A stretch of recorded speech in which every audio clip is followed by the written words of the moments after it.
Okay, so I know this is a bit of a weird angle, bit of a different angle. You're now on the left side on my MacBook. I couldn't get my phone to connect, which is usually what I use for the camera. But it doesn't matter for this point. I'm going to illustrate anyway, so it's fine. We can just persist through with the weird angle. Now, I'm basically going to be explaining to you if you're an agency, right? Or this kind of applies for any business, right? If you're a business and you can't get new clients, or if you're an agency, you can't get new clients, these are the elements or these are the variables or the levers, for instance, you'll be pulling on in order to fix that problem and fix that issue. So these are things that I'm touching on, and these are things that I'm pulling on all the time. Like, these are certain levers that I'm trying to fucking maneuver in order to get new clients, new CC, every month, every couple months, whatever it may be, every week, depending on the frequency and what you can take on. Now, I have to be completely honest, I have to action upon all this stuff better myself, but it's good. It's good to lay it out in kind of a mind map, and I thought it would be helpful for some people, so why not? I'll throw it out there. So let me share my computer screen and we'll go from there. Okay, now that we've got that little intro out of the way, if we come down to this little mind map. So at the bottom here, you've got yourself, your agency, right?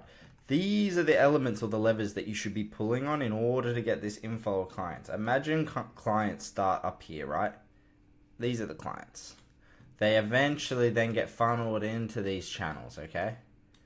And then from that, you get the outputs of that down there into your agency, which is cash collected, right? New CC. So CC, right? Which is cash collected, which is what we want. We don't want just old existing points of revenue. We don't want just old client revenue. Obviously, for a business to have growth, there needs to be new money coming in, which equates to new clients. So let me just move this little thing. Cool. So these are the levers you need to be tapping on for your agency. Now, some of them are a little bit different, and some of them are very obvious. A lot of this stuff isn't meant to be brand new out of the gate, like, oh, I've never seen this before. A lot of it's meant to be obvious and in your face, but it's just stuff you're probably not doing. Now, some type of loom system. Now, Charlie Morgan actually popularized this whole method by doing a loom alchemy system, which is essentially you pre-record a loom and you pre-record an audio clip, right?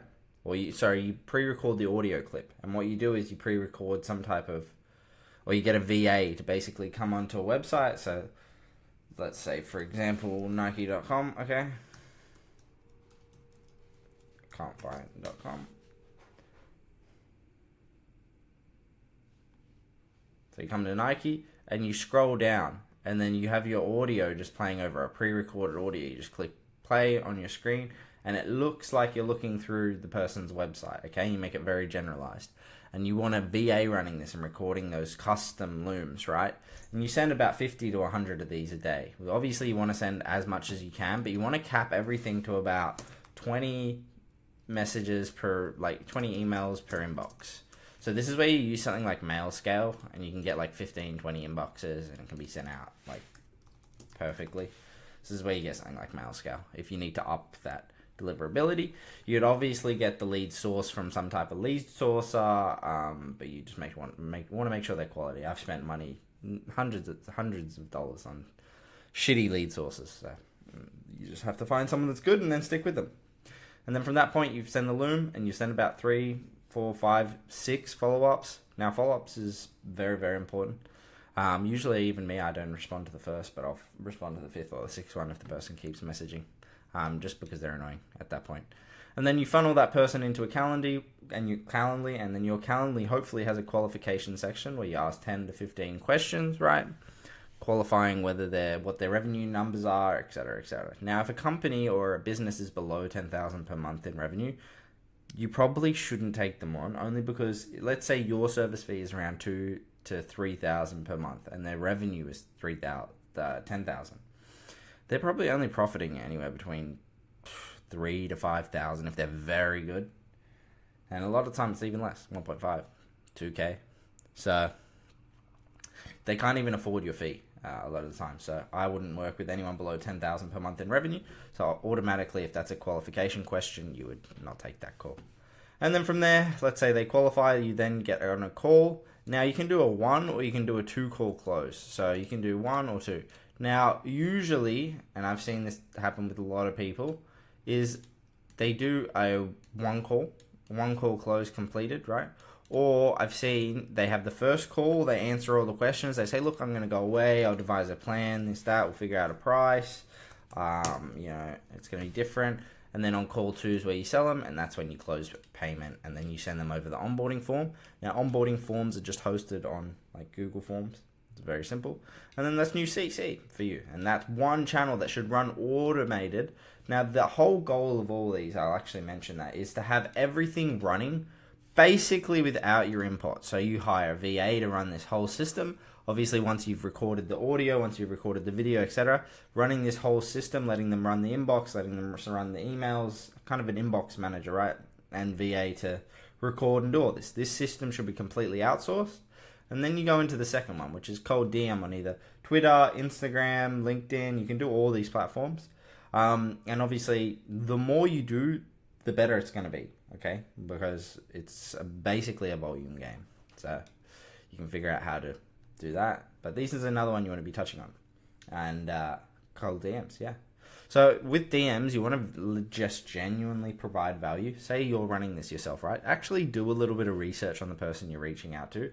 The worst kind of DMs are the ones where people reach out and they know nothing about you and they're just like, hey, do you need an extra 5 to 10 clients a month using our secret method? Fuck, bro. These emails are the worst. Or these cold DMs are the worst. Never do that.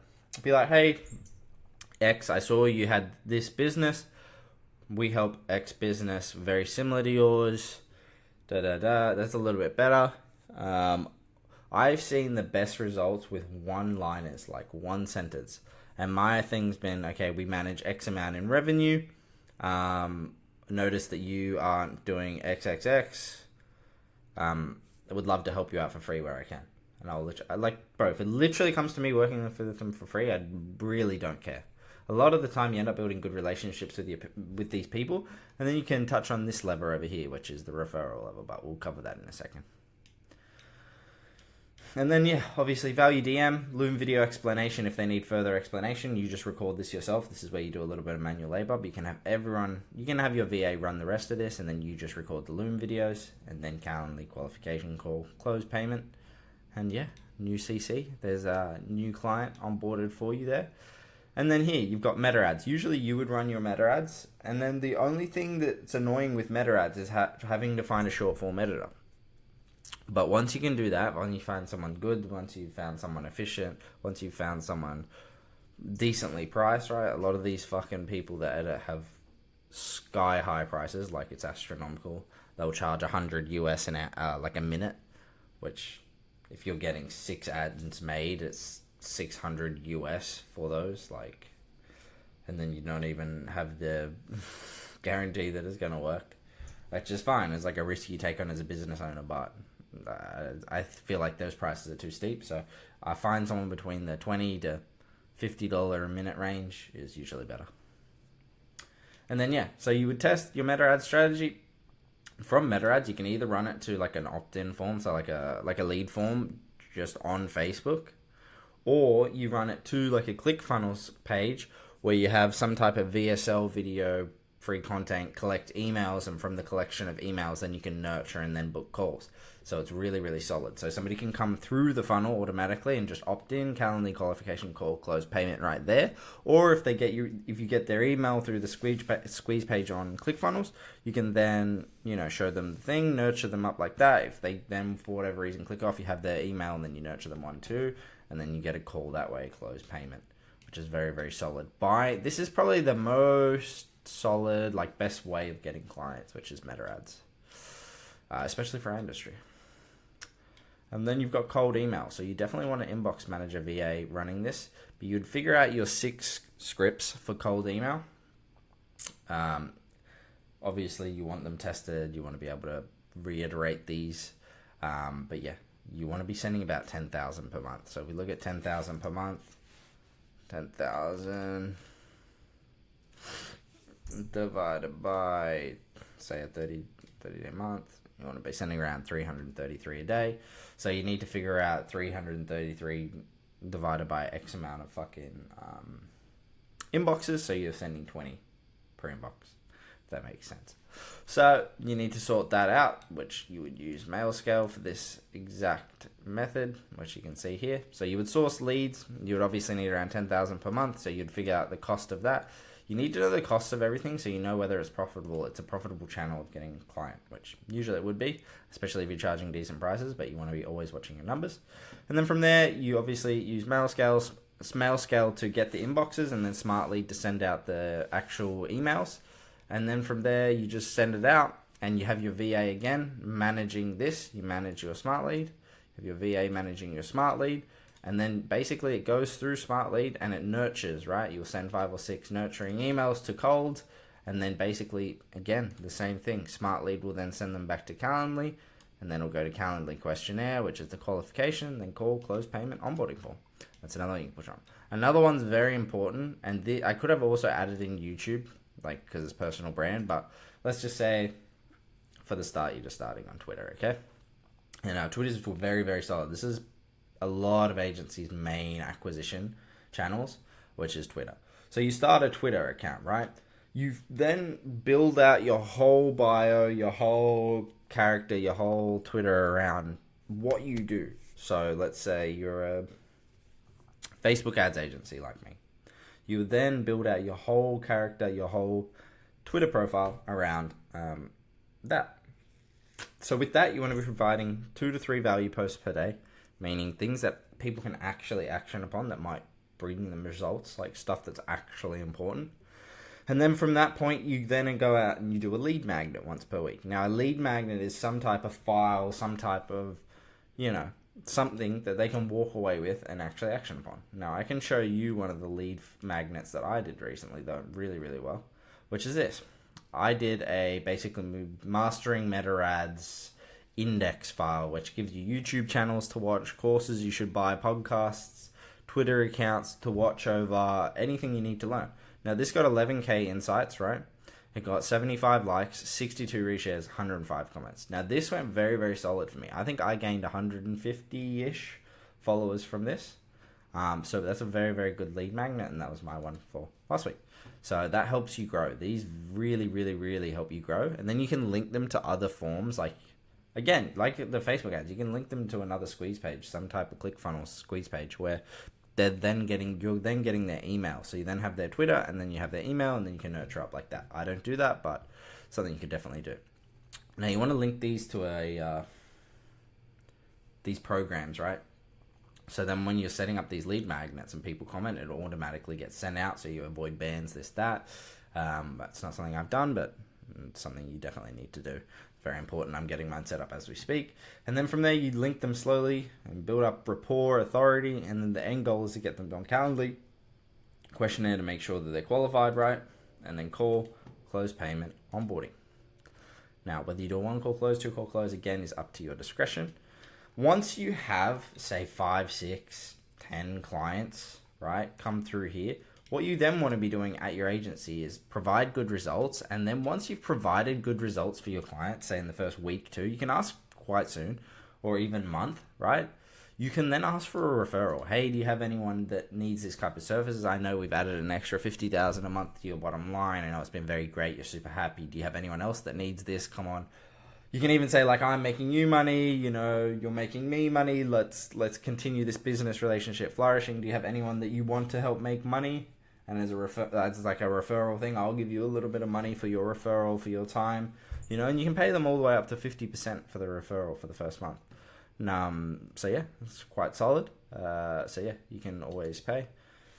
I would never do more than 50%, but it's up to you. The reason you can pay so much is because usually they'll be on, like, say, a 3-month contract or some type of contract where if their business is actually solid and you've decided to take them on, you should obviously be making them money, but they should be at least on for 3 months. So let's say you have a $3,000 a month service fee, you're going to be making $9,000 in lifetime value off these people. So you can afford to pay up to $1,500 for that client for the first month, which is fine. And so yeah, basically with the referral network, it's the same thing. They'll refer someone, you pay the referee, like the referrer, to up to 50%, and then you book the client into the Calendly call. I mean, this is in a little bit of a weird spot. This should actually probably be down here, but you get the idea. Referral, Calendly call, close payment, pay the initial guy. Don't ever pay before the client's paid you, the new client. Never do that.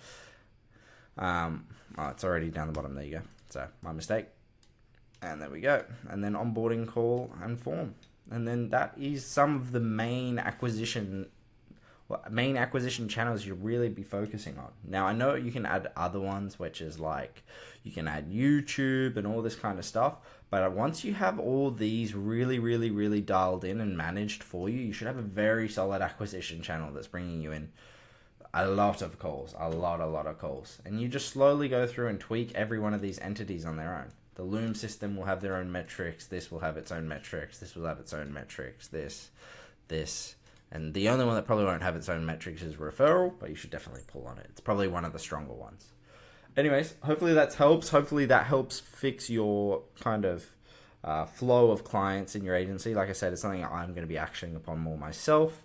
But yeah, hopefully that provides some clarity and some well-needed advice or guidance. So let me know if that helped. Comment below if there's anything you need further help with, and I'd be happy to touch on any points that anyone needs help with.